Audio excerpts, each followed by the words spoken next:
Do you know what quietly hurts most people's financial future? It's not one big mistake. It's not a single wrong stock pick or a bad investment in some company that went bust. It's the small things, the seemingly harmless everyday habits that slowly erode your wealth over time.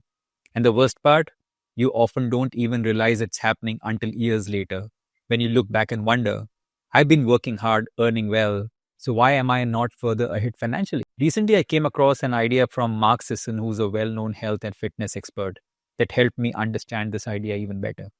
He spoke about something he calls negative interest activities. These are small, seemingly harmless actions we perform in our daily lives that over time quietly erode our physical health. Things like using your hands to push off a chair instead of engaging your legs, or leaning against the kitchen counter while chatting with family, or breathing through your mouth during stressful moments. None of these actions feel problematic in the moment. You push off a chair today and nothing happens. You lean against the wall while waiting for your tea to boil and you don't feel any weaker. But these small choices, repeated every day over the years, accumulate. They gradually weaken your muscles, they compromise your posture, and reduce your body's capacity to move with ease. You don't notice it in your 30s, but by the time you're 60, getting out of a low chair becomes a struggle, and climbing stairs leaves you breathless. This idea made me pause because it revealed something fundamental, and it is that decline often does not happen because of one dramatic event. It happens slowly, quietly, through small repeated behaviors that feel harmless until one day they are not harmless. And as I thought more about this, I realized the same principle applies to our money and investing habits. We frequently discuss the power of positive compounding or the idea that small, consistent investments, given time, can grow into significant wealth. But what we don't discuss nearly enough is negative compounding. How small, subtle financial missteps, when repeated over time, can quietly erode our future wealth. The problem is these negative interest activities disguise themselves well. They often look like sensible, responsible actions in the short term, which is why we rarely question them. It's only years later when we review our finances and wonder why we haven't made the progress we hoped for, that we realize we've been slowly leaking money all along. So today, I want to talk about some of these negative interest activities in personal finance and investing. These are small but costly habits that feel very small today, but can leave you with far less wealth than you deserve in the future. And just like with your physical health, the sooner you identify and correct these behaviors, the better it is. So, one of the most common negative interest activities is the habit of constantly seeking validation from others about your investment decisions. You buy a stock, but instead of feeling confident, you immediately message a friend. Hey, I bought this stock. Good decision, right? Or you open a stock market forum to see what others are saying. Or you refresh your portfolio multiple times a day, hoping for reassurance that everything is okay. It feels like you're being proactive, like you are staying informed, but what you are actually doing is weakening your self confidence. Every time you look outward for validation, you are in a small but significant way telling your brain that you cannot trust your own judgment. You become dependent on external opinions.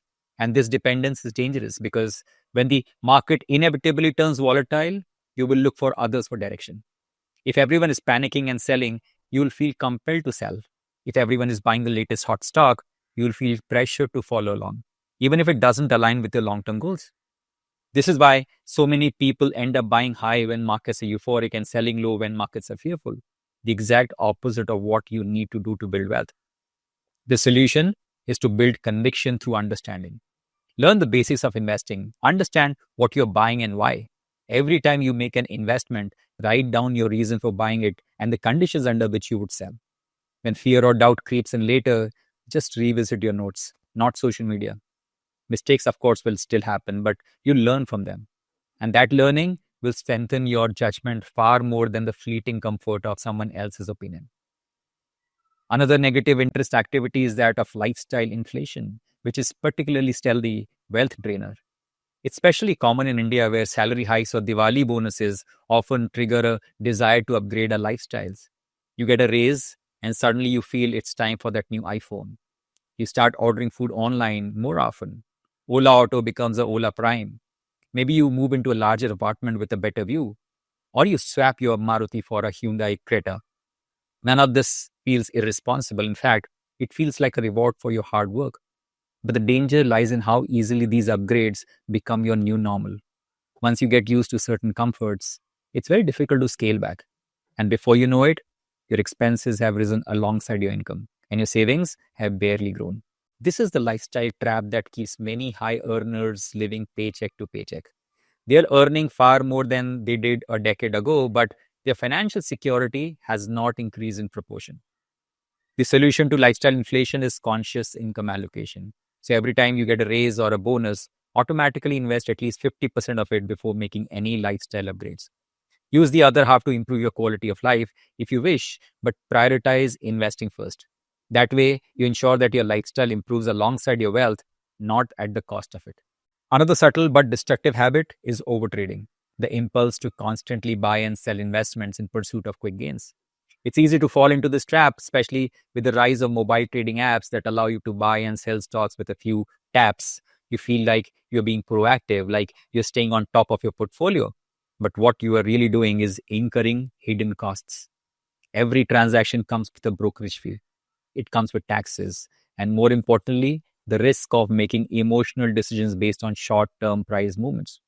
These small costs may seem very, very small individually, but they quietly add up over time and they eat into your returns. In fact, studies consistently show that investors who trade frequently tend to underperform those who invest patiently and let their money grow. The best investors build their wealth not by trading daily, but by buying good businesses and holding them for years till the time they remain good businesses. So the solution is to shift your mindset from being a trader to being an investor. And before buying any stock, ask yourself, would I be comfortable holding this for the next 5 years or 10 years, even if the market crashes tomorrow? If the answer is no, perhaps it's not the right investment for you. The next negative interest activity in money and personal finance and investing is that of chasing the next big thing. You see, the financial world is full of hype. Every few months, a new hot opportunity emerges. Sometimes back it was Bitcoin, then IPOs, then small cases, international index funds. Now IPOs of SMEs, small companies. You hear your friends bragging about their quick gains and you feel the fear of missing out. So you jump in, often at the peak of the excitement. But investing driven by excitement rarely ends well. Assets that rise quickly often fall just as fast. And when the hype fades, you are left with losses, you're left with regret, and the urge to chase the next opportunity. The solution out of this is to focus on understanding, not excitement. Before investing in anything, just ask yourself, do I understand how this works? Would I hold it for 5 or 10 years even the price falls tomorrow? If the answer is no, you're again better off staying away. The final negative interest activity I want to talk about today is that of delaying investing. Waiting and waiting, that is what costs most people lakhs, sometimes crores, without them realizing it. Like I have a neighbor who is young and recently started a family. I've been requesting him for the past few years about investing a part of his income into mutual funds so that he could build up his nest egg gradually. And every time he has told me, I'll start my SIP next month, or I'll open my investment account after this project is done. A month has turned into 6 months, 6 months into a year, and now, almost 8 to 9 years later, he is yet to start his investing. Every year he has delayed, essentially, he has lost the most valuable thing in investing, and that is time. Let's go through a basic math. Let's say you start investing 10,000 rupees a month at age 25 and earn an annual return of 12%. By the time you were 60 or 35 years later, you could have over 6 crore rupees. But if you start at 35, you might end up with only 2 crore rupees. Same amount of money invested monthly, just less time. The solution? Start today. Even if it's 500 rupees or 1000 rupees, just start, because compounding rewards those who begin early and punishes those who wait. Finally, remember that negative interest activities are dangerous precisely because they feel harmless. They don't appear to be costing you anything until one day you realize they have been quietly dreaming your financial future. Think of your financial life as a boat. These small habits are like tiny leaks. One or two drops of water won't sink you, but if you ignore them, they can flood your boat over time. You need to plug these leaks quickly, because once your boat is underwater, it's much harder to recover. So here's my question for you today. What is one negative interest activity in your investing or even in your life that you've noticed? And what's one step you will take today to start kicking it away? Let me know in the comments below. If you found this video helpful, please like, share, and subscribe. It helps this channel grow and may help someone else plug their financial leaks too. Thank you for watching, and remember, the inner game is the real game. Thank you so much.